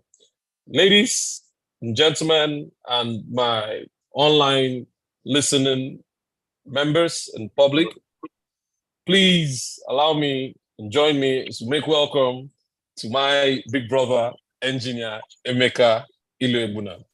Good evening, sir. You have 15 minutes. This is 1808, and I'll yield the floor to you. Thank you, sir. Thank you so much, Idafe. Thank you so immensely. Thank you, ladies and gentlemen, professional colleagues. I think you allow me to stand on the existing protocol so that we can go and do justice to the business. And so I'll just go straight into my discussion here today. I wasn't sure whether I was expected to prepare a slide to present to you, so I prepared one for myself. But if you want me to share it, I can also share it, and then so we can, we may have it later after the discussion. It's not a problem at all. So I'm just going to go straight to discuss the subject of the day. First of all, the keynote speaker hit every angle of the discussion, and Dr. Lamode actually brought a lot of aspects that we wouldn't have expected him, to come from him. So that's really set a stage for the discussion. And I'm so happy that Engineer Chinyere spoke so much, and there was one aspect of sharing the lessons to us from Piper Alpha. She actually made it very, broke it down very well, and that's going to form part of what I'll be talking about myself as well. So I'm just going to go straight. First of all, we know that in the industry today, I don't mind sharing my screen with you, so you can actually, follow me if you want, but I think it's good. So, so I talk about the industry today, right? What are the issues when I think about it? All right, when I think about the industry today, I think about the issue of culture, right? There's the issue of culture. We know that our background in culture is unique. So, for instance, when a child is growing up in Nigeria, you have to teach the, an adult, you have to teach, use your seatbelt, use your seatbelt. But you know that in other cultures, it's not like that. People grow up with things like that. So we must bear in mind that that is an issue. Today, also, we're indigenizing the oil and gas industry. A lot of, there's a lot of offloading of assets by the IOCs, and then we taking over. You would understand that most times when you have things like that, you discover that, well, all the systems and knowledges they have before, do we still have them today? And then sometimes we also see compliance. HSE is driven by compliance. Thou shalt do this, not by ownership. These are some of the issues. And then conflict of interest. There is always conflict of interest between production and safety. Production and safety. Engineer Chinyere mentioned what happened in Piper Alpha. I mean, the other guys were still pumping their oil. Piper Alpha was on fire. The superintendent was asked to stop, to stop pumping. He couldn't stop pumping because he was thinking about production and what is going to happen if he stops. Eventually, he continued feeding the fire that eventually consumed the Piper Alpha. Another issue I want to talk about is also the economic downturn. You find that what happened when the economic downturn came, whether it's COVID or whatever, operators will choose where to cut costs. And the very first place they go to is HSE, because it is assumed that anyway, HSE doesn't bring us money. Okay, they focus on the things that will bring money, quote and unquote. So that's a conflict of interest. Let me also talk about competence. Competence across the industry, from top to bottom, as the politicians will say it. There is a serious need for competence development and assurance. And then community-induced local contracting. We talked about, Dr. Mustafa talked about community. What you find is that most times we are, I won't say forced, but you see ourselves constrained to giving jobs in the oil and gas industry to contractors who are local. Now, by my own experience working in Bonny Island, for instance, you find that you have to give these contracts, but the guys may not have the prerequisite knowledge in HSE to do that. And therefore, we need to pay attention to things like that, because it's our business to ensure that we get the right result. Now, talking about collaboration, having set the stage with all those issues of concerns I'd like us all to bear in mind when we're even pursuing collaboration.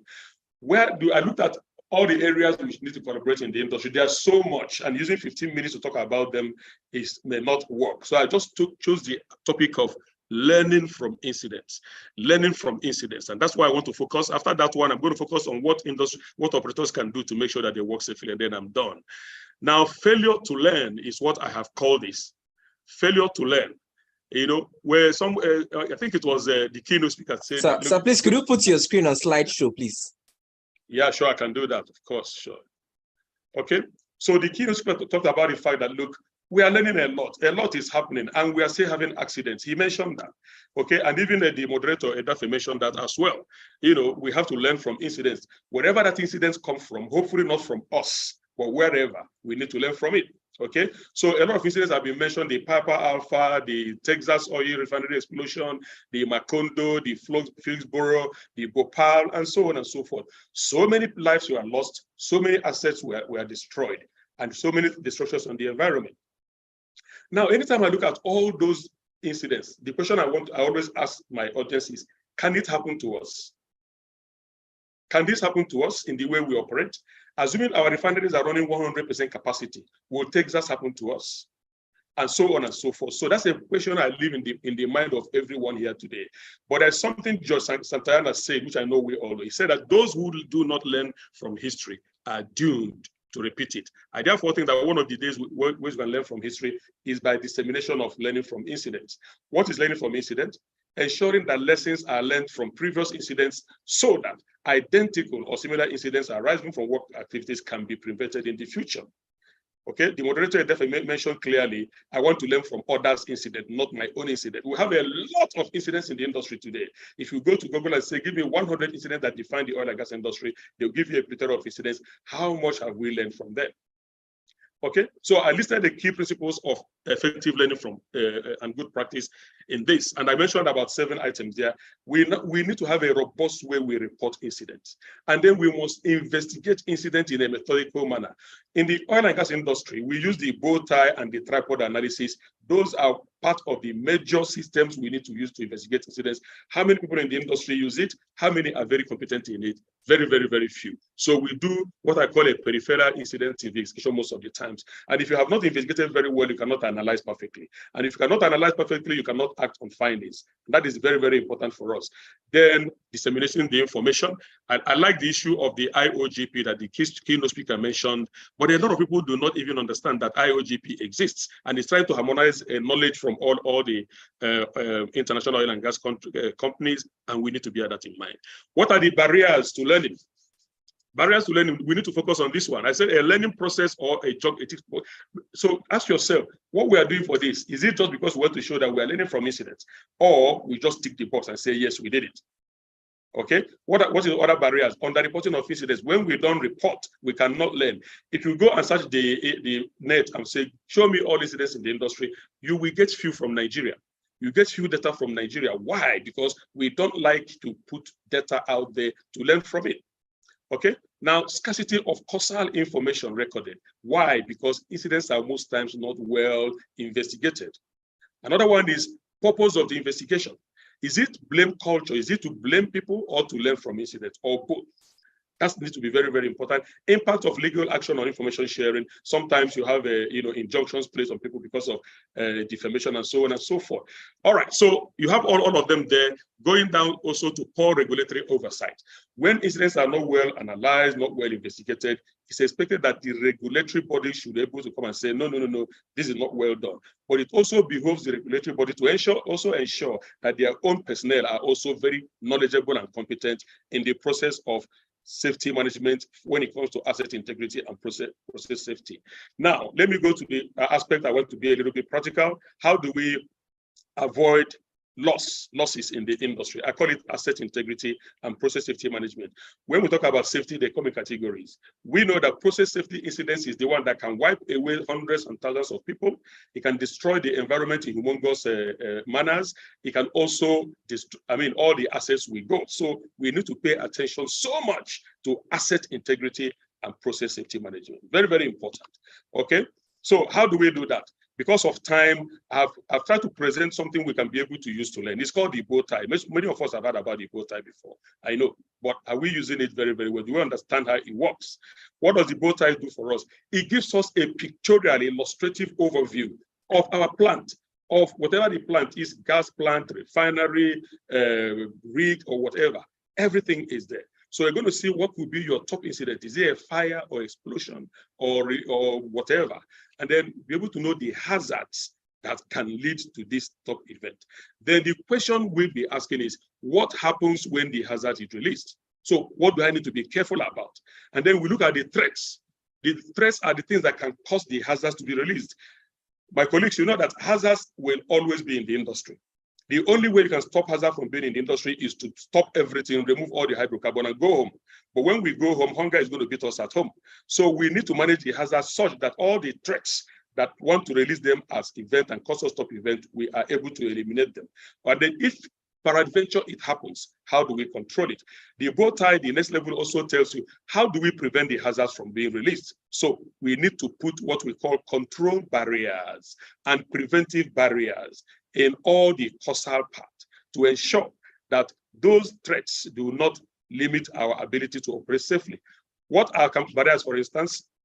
To stop something like a loss of primary containment from a pipeline, what can you do? Material selection, good welding, and then a corrosion probe monitoring. You need to put all these things in place to ensure that if there is corrosion, you see it on time, all right? Material selection is what you need to do right from when you are already designing the plant, and so on and so forth. Okay, so but the question again, I can ask yourself, how can these barriers fail? Now, the maintenance of the barriers is the major job most people come to the plant to do. Everyone that is in operation and maintenance, their work is to maintain these barriers. And that leads me to the next level of the bow tie, where you'll now be able to say, look, of each of these barriers, how do we maintain them?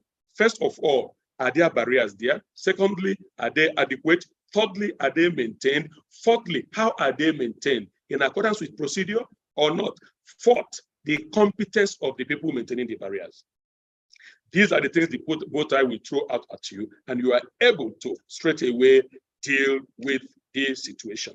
Now, I decided to show this for us to see that there are actually ways for us to manage safety and achieve high level of asset integrity and process safety. Layer of protection analysis is what we use to ensure that the number of barriers we have for every hazard is enough. And they must be what? Independent. So the barriers must be adequate and there must be independence. Now, these are practical things we must do. And failure to do them will now lead back to the what Thomas Sankara said to us. If we fail to learn from history, it may happen to us, and may God forbid.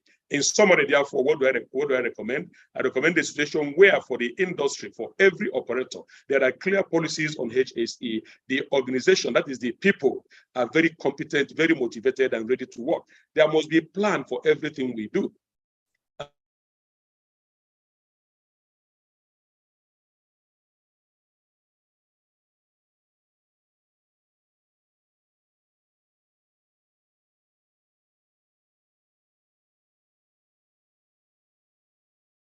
I think his video has frozen. Engineer Maker, can you hear us? Probably has network connectivity issues.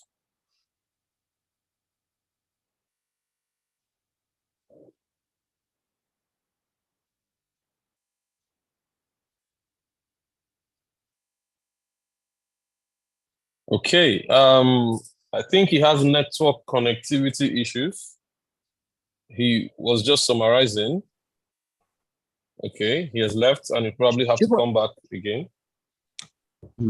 Chief Odafe, it's a network issue, please.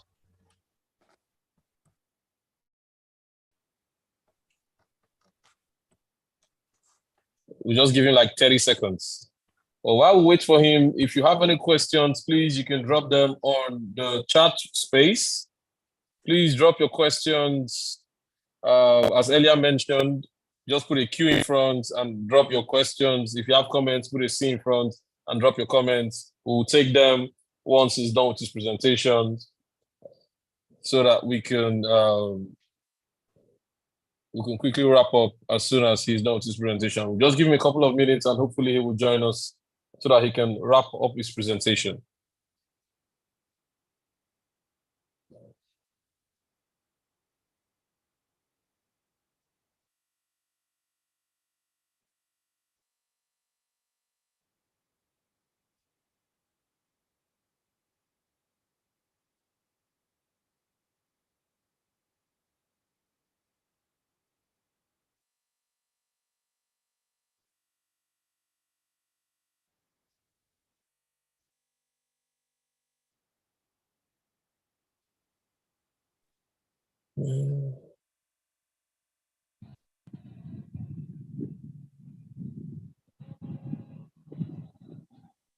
Apologies again, gentlemen and ladies. We have a network glitch from our final panelist. Hopefully he will log in again and will join us in another minute or thereabouts. I know your time is fast spent, but we're wrapping up this session very soon. So please bear with us. Thank you.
Okay, what will happen is, since he has been unable to log back in, we'll just proceed with the next session. which is the question and answer session, so that we can wrap this up. If it comes back in, well, we might give him a couple of minutes to. If it comes back on, then we might give him a couple of minutes to wrap up his presentation. So, gentlemen and ladies, good evening. If you're just joining us, or since I guess a lot of us have been here all this while, we've had the keynote address from Engineer Debola Bada, and we've had 3 speakers. The third speaker, Engineer Emeka Ilebuna, was speaking when his network cut him off. Dr. Mustafa Lamode from NMDPRA, Engineer Chinyere from MPNU, Engineer Debola Bada from Total, and Engineer Emeka Ilebuna, who is a private practitioner and consultant. So, thank you very much once again to our keynote speaker, and thank you to our panelists. There are a few questions that we want you to just throw a bit more light on that I have here. So if I ask, I will call your name, and I'll just allow you to, tell us or give us a bit of insight into what you think as it relates to the question. So this question will go to our keynote address speaker, Engineer Debola Bada. So you are a practitioner, as it is. You work for a private company. You have emphasized the need for collaboration. Now the question is, what are the benefits, which you have said anyway, but more so, what are the risks of collaboration between competing companies in the energy industry? And how can this be effectively managed or mitigated? So you talked about collaboration. It's good to collaborate, yes, but you're in a business space where you have competitors. Now, you want to still collaborate with these people, and you guys are competing. So what are the likely risks that may arise from this collaboration, and how can this be managed? I'd like to hear your perspective, and I'll also like Engineer Chinyere to add her voice to that question. Thank you. Okay, so I mentioned about collaboration, and I also mentioned the benefits. But if we're not putting the perspective of competing, we have to look at it this way. In the 50s or in the 60s, I think maybe this is possible. But nowadays, there are so many open information, very, very many of them. So I mentioned about the IOGP, for example. So you are required. I mean, I know one of the panelists also mentioned sometimes maybe some of the companies may not put the right information. They may have some incidents, and maybe they are not reporting all the incidents, but averagely, you'll be able to see a summation of everything that happens in the industry, in the IOGP, for example. So there are many, many organizations that is putting out information out there where you can easily see the perspective of many of the companies. And you are not actually also doing yourself good by not being open, by not being transparent, and by not collaborating. Because if you do, I think you can just be sidetracked. I don't think anyone needs to be sidetracked these days. In fact, for many of the projects that is being done by many of the IOCs, what they do is that they collaborate and they ask many information for themselves, or else you are going to, honestly, you are going to spend too much money if you are not collaborating. So the competing side, competing, I think maybe just on the low-key area, which does not carry much budget, so to speak.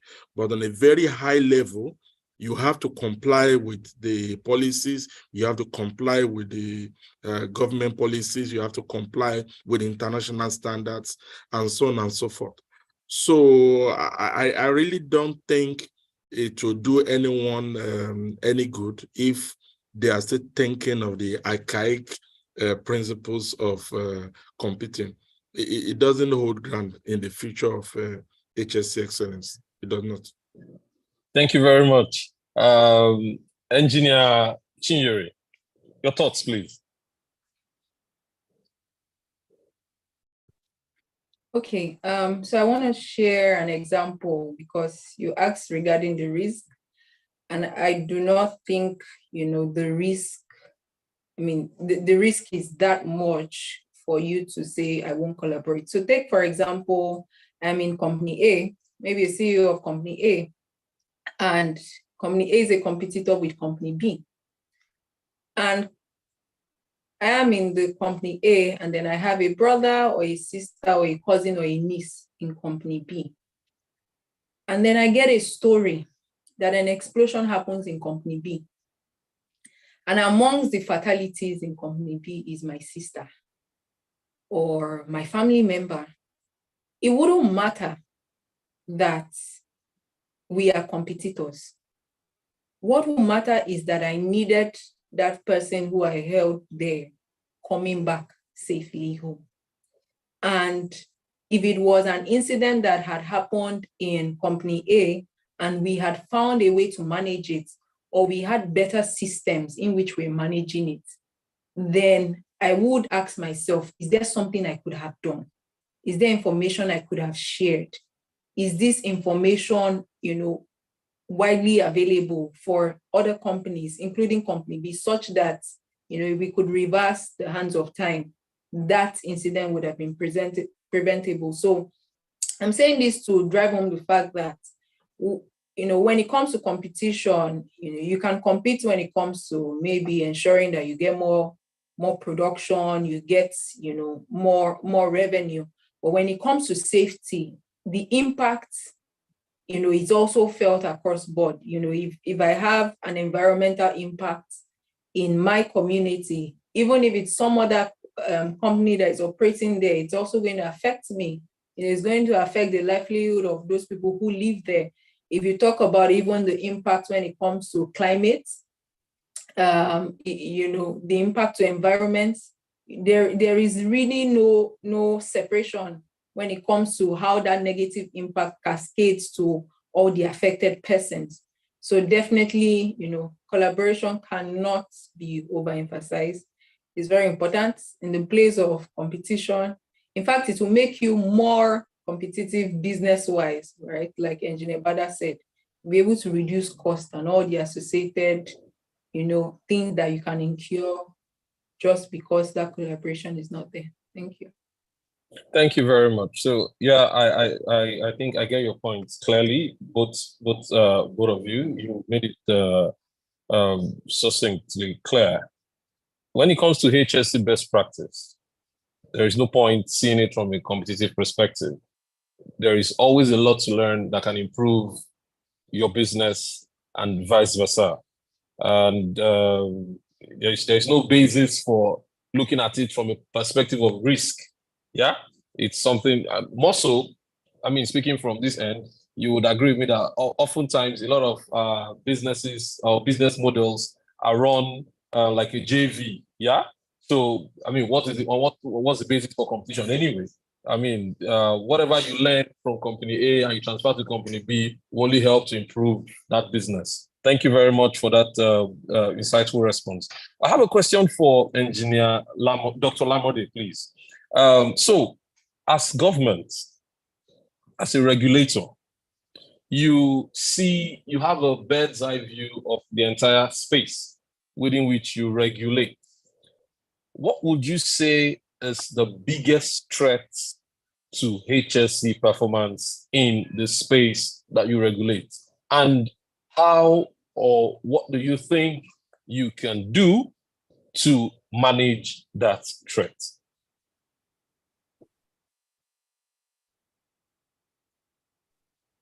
Thank you for that question. Yes, from the perspective of the midstream and downstream subsector of the industry, I have experience in the upstream, and I've seen how safety HSE is being managed.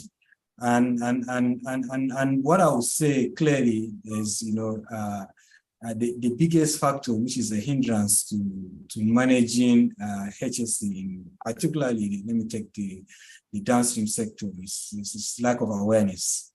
And you see most of the players within this subsector, are not even aware of the hazard that is associated with their operation. And that's why we came up with the MISDO training, which is the minimum industry safety training for the downstream operators. And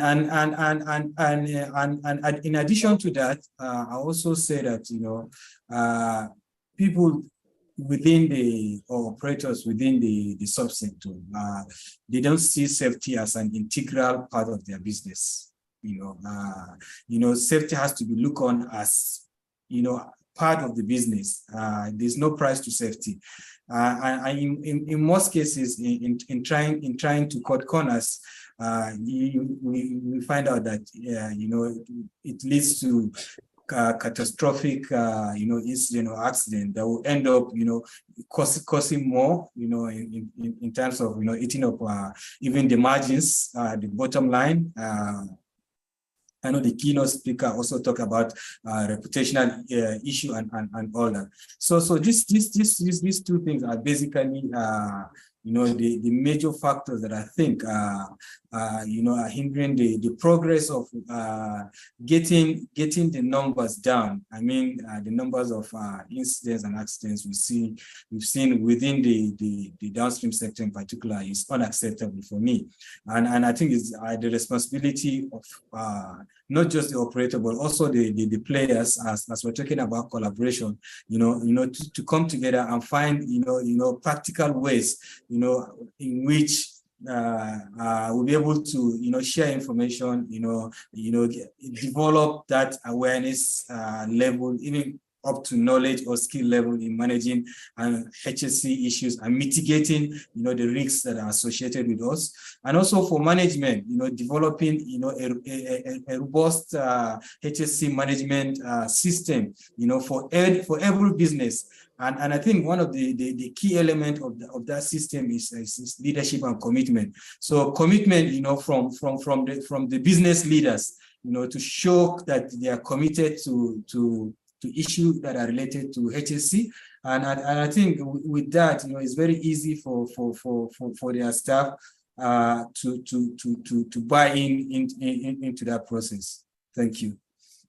Thank you very much, sir, for that response. So if I got you correctly, more importantly, it's the fact that there's no awareness. Of course, you're referring to the downstream space, yes, and that commitment to ensure HSE best practice is lacking. And one of the ways that the government is looking at doing that is bringing these people together, creating that awareness, ensuring there's collaboration, and of course, continuous iteration of that processes. Thank you very much, sir. Our time is fast spent. This is about 20 minutes to 7. So what I would do now is I'll give the panelists what I'll call last words, 1 minute each. Last words, then I'll wrap up and hand over to our hosts. So I'll start again, please, from the keynote speaker, Engineer Debola Bada. Last words, 1 minute, please. Okay, so it's a pleasure having been here, and I've really learned a lot also. As you are aware, it's a journey. It's never a destination. So it's just to reemphasize that we should continue to challenge the status quo. There's a lot of things that we could improve in the industry. So we should not just stay put and believe all is well. Things are changing a lot, and we need to collaborate more in order to make HSE excellence. Thank you. Thank you very much, sir, for that. Engineer Chinyere, last words.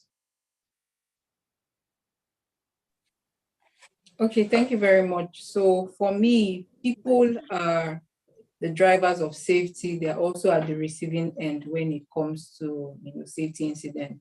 So it's very important that we move to a culture of both shared ownership and accountability when it comes to safety. And, you know, that would better help us as we design our tools, our systems, our facilities, and even our processes and policies to ensure that we empower these people to take the necessary action. Thank you. Thank you. The last but not the least, Dr. Mustafa Lamodi, sir, the last words. Yes, from the regulators' point of view, we're here to work together. We're here to continue to collaborate. And I think at the fulcrum of collaboration is innovation. You know, let's look for innovative ways of improving, the safety of our personnel, the safety of operation, our environment, so that whatever we do, sustainability is the keyword. And just to put a global perspective in what we do, we know we're talking about oil and gas now. There's a global shift, to other source of energy, even though I think we're talking about energy generally. So let's also, as we look at, other ways of, bringing other means of energy to the energy mix. Let's talk about safety. Let's look about safety, and the regulator is always here for you. Our doors are open. We welcome inputs and comments and to improve how we relate to you guys. Thank you. Thank you very much, Dr. Mustafa Lamordi. The panelists, the keynote address speaker, I want to appreciate you for your time, for providing insight into collaborating for HSE best practice in our sector. Your papers, your presentations, and your speeches were highly insightful and provided a lot of knowledge. And we look forward to having such insightful engagements with you guys in future SP programs such as this. From my own end here, gentlemen and ladies, this is Odafia Tebe from the NMDPRA. My last words will be: safety is everyone's responsibility. And for us to ensure that our industry is safe, we must collaborate. I mean, it cannot be trifled with. It's as important as the business itself. It's very important. It's as important as the business itself. They cannot be separated one from another. Safety is an integral part of everything we do in the oil and gas industry space. And I also like to add this: as a regulator, we understand that there is a cost of regulating. Now, if your business is excellent and performing the best HSE performance, it drives that cost down. The regulator's dream, if I will say it here, is to ensure that the industry in which it regulates is self-regulatory. Gentlemen and ladies, I'll yield the floor now to our hosts, and they will take over and wrap up this program. Have a good evening. Thank you. Thank you so much to our amazing, phenomenal moderator. You agree with me that the moderator did an amazing job? Please, can we give him some virtual applause? Can we give him some virtual applause? Can we give our moderator some virtual applause? Thank you, and thank you so much, sir. We also want to thank all of our amazing speakers for the job well done. Of course, if you can see on your screen, we are rounding up the event already, and we would be switching gears immediately to telling you about SPE. Please, this is a clarion call. I know you enjoyed the lecture. I know you had learned so much. So please, we would like to say, become a part of the Society of Petroleum Engineers Abuja section. Of course, Abuja section has so much to offer. On the screen, you can see we have professional member benefits and of course, student member benefits of being a member, from discounted event registration down to access to all of our portals, to the subscription to the Petroleum Technology Journal, where you can learn so much. Now, the cost of being a member in Abuja section is 29,200 Naira. And of course, if you are a member and have not renewed your dues, renewal costs 24,400 Naira. Please take a screenshot of your screen so that you can message our membership chair engineer, Ogolo, and inform him that you want to be a member. He will be so glad to assist you. Of course, the account details is on the screen. Also, do me a favor, screenshot it, and of course, send your payment there. When you become a member, you have access to so many events. Now, we have and we are active on all social media platforms, from Instagram to LinkedIn to Facebook to YouTube. And of course, our email is always active.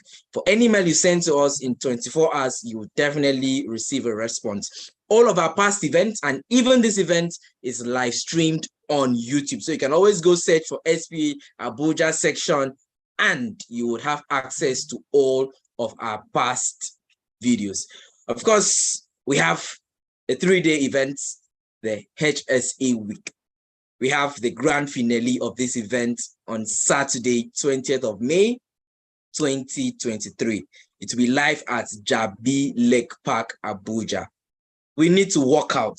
And of course, we have the Red Cross as an amazing partner who would come to teach us how to do the practical CPR training. So please, the link is on your screen.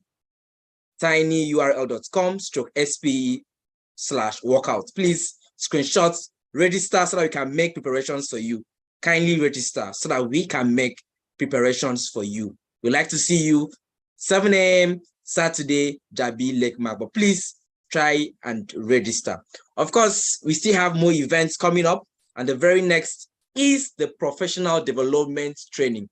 On the approval of our Mabel section chair, this event was meant for just section executives to train and guide us. But of course, the section chair has extended this event to members. So if you're on this call, you are lucky. Please do a screenshot. A certified coach, trainer, and speaker will be in Abuja, and he will train us on becoming the best version of you. This training is strictly on invitation. If you don't register, you will not have the venues and in-person training. Please kindly screenshot this and make yourself available when you receive your mail.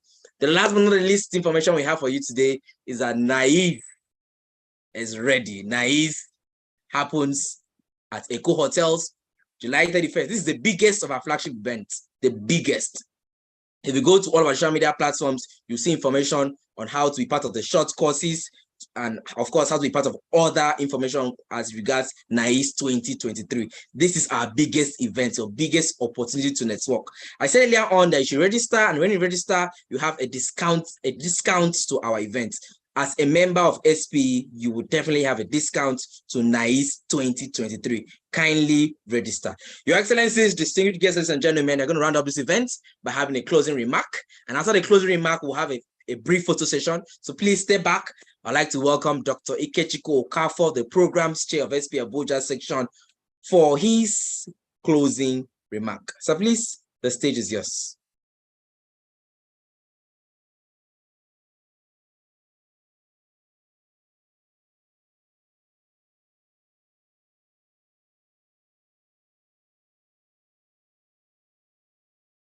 You're muted, sir.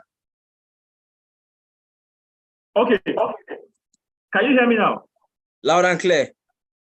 Oh, I said I've had a great time learning. I've switched from being a lecturer to becoming a student, and it was amazing listening to my Oga from Port Harcourt section, listening to Dr. Lamode, listening to Emeka Ilabunam, and then to Princess. I want to thank every one of them for making it here. And on behalf of the board of SPE Abuja, I want to thank everyone who has joined. I was looking at the number of people joining, and it was amazing because the information they shared here is something, if it is quantified in money, a good number of us may not be able to afford it. We are grateful for that. We are grateful to the speakers. We are grateful to the keynote speakers. We are grateful to everyone who has joined. And SPE Abuja is promising you that we'll keep on upping the ante, giving you amazing programs. Just be available. We are here to serve you better. Thank you all for coming, and have a wonderful evening. Thank you, and God bless. Thank you so much, Programs Chair. Your Excellencies, distinguished guests, ladies and gentlemen, of course, we come to the end of this theme lecture. However, the conversation on HSE excellence and collaboration continues. My name is Ofofono Noakpan, and before we round up the event, I'd like to kindly request that we turn on our video cameras because we want to see your beautiful faces from wherever you're joining. Please turn on your video cameras because we want to take a snapshot, a video photograph. And after that, we would quickly move to networking and then we end the meeting. Please turn on your video cameras. Thank you. Turn on your video cameras. I want to see all of your fine faces from all parts of Nigeria and outside Nigeria. Thank you, thank you, thank you to all of our amazing speakers. So when I say SPE, you're going to respond with cleaner energy. When I say SPE, you respond with cleaner energy and then your thumbs up. Okay, so are you ready? Please turn on your video cameras. We're still waiting. Ogarume, I can see you're online. Please turn on the video camera. Abednego, Salisu, Mohammed, please turn on your video camera, please. Okay. So 3, 2, 1. When I say SP, you say cleaner energy.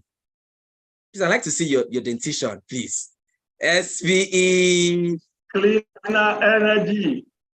Finally, good. Cleaner I want energy. to hear a woman's voice. SP and E. Cleaner energy. Thank you, thank you, thank you. Distinguished guests, ladies and gentlemen, it's time for networking. In 2 minutes, I will end the meeting. Please continue your networking, please. Mr. Odafe, finally. Yeah, good evening. Good evening.